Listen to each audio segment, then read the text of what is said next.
Hello, everyone. This is my case study number 4 presentation for the comfort class transport case. In this presentation, I'll be identifying the critical stakeholders within this case study.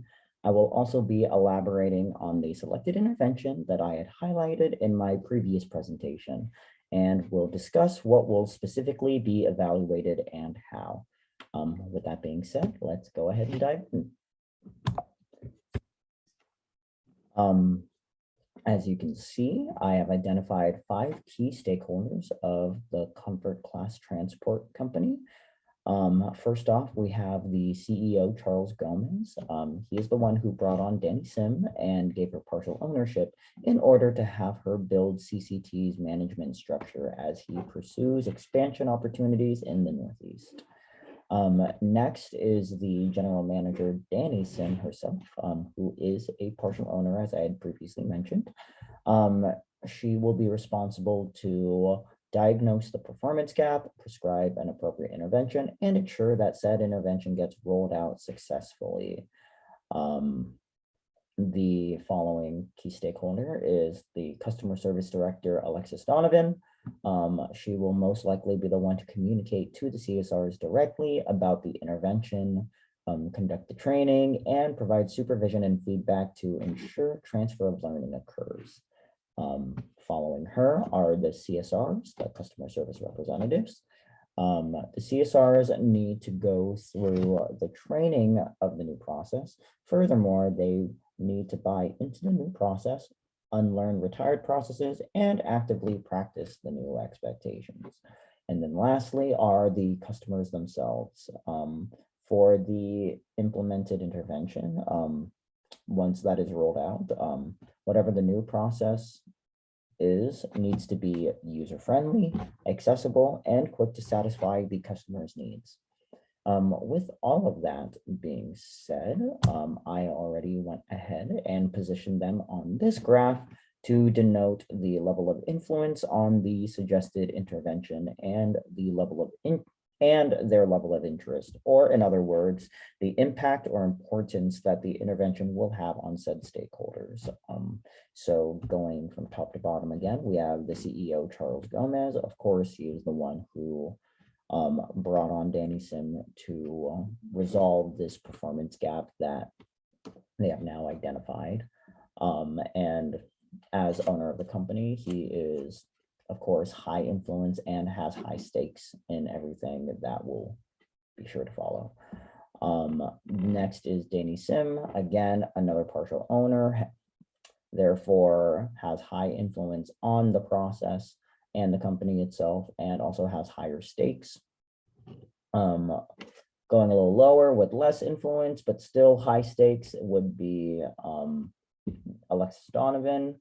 While she doesn't necessarily have much influence on the actual redesigned process itself, she is going to be the one who will be communicating the new intervention to the CSRs, ensure that they get trained appropriately, understand the new process, and also fully just buy in to the new process and understand their expectations. Holistically, that is. Going a little lower on the influence scale, but still high interest, high stake holder is the CSRs. And then underneath them, who have little influence, but still has higher stakes because we are trying to retain said customers and keep their business, are the customers themselves. Now that we have all the stakeholders lined out, I would like to reintroduce the selected intervention from case study number 3, my previous presentation. As previously discussed, the intervention I would like to recommend to move forward on would be a redesign and general overhaul of the booking call center process. This intervention would be implemented by analyzing the current process and figuring out a way to reallocate the input, controls, and resources as they enter the process. In this case, what would need to be analyzed is how are calls being directed and distributed amongst the CSRs, and potentially an analysis of the current technology and see if there is a need to change said current technology. The process redesign would need to address the following also. How customers are utilizing the website, since the website refers all customers to the call center due to CCT's needs for schedules, pricing, wait times, etc. There would also need to be a redesign of the internal system. Even though most other internal systems are automated, there is still a need for at least one incoming phone call, specifically for scheduling pickup routes and other things. And lastly, potentially a need to assess what type of tasks truly need to be managed by a CSR and which can be conducted by a new and improved automated system. Once the process redesign is developed and implemented, it is crucial that the company conducts an evaluation on the following components, which will be shown in the next slide.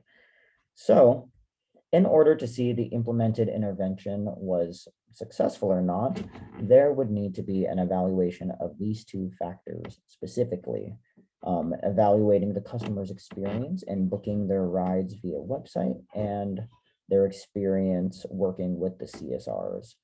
On Phillips 5-level framework, this type of evaluation would be collecting data and generally be focused on the objective levels 1 and 2, reaction and learning respectively. This would be reviewing the reactions of new and existing customers to the improved website and redesign process with CSRs.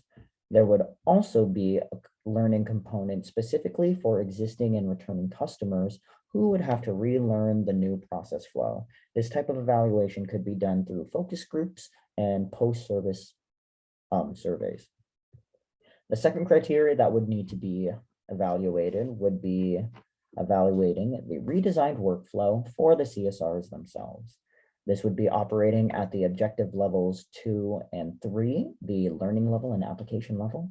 In this case, the CSR's capacity is to not only learn the new process, but their ability to transfer their training to the workspace, which would be crucial to evaluate. This evaluation can be conducted through performance records, performance reviews, and focus groups consisting of the CSRs. Now, holistically, there should also be an evaluation of the return on investment, otherwise known as the ROI, specifically for the process redesign intervention. Going back to the performance gaps identified at the job performer level, or at the job performer, process, and organizational levels, the following gaps can be measured and compared pre-intervention and post-intervention. So the average speed of answer, the total service factor of the CSRs, and the call abandon rate of the customers calling in. Lastly, the net benefits of this intervention should be weighed against the cost of implementing the process redesign. But with all of that being said, that concludes my HPI journey with the comfort class transport case. I thank you for this opportunity and I look forward to your feedback. Thank you. And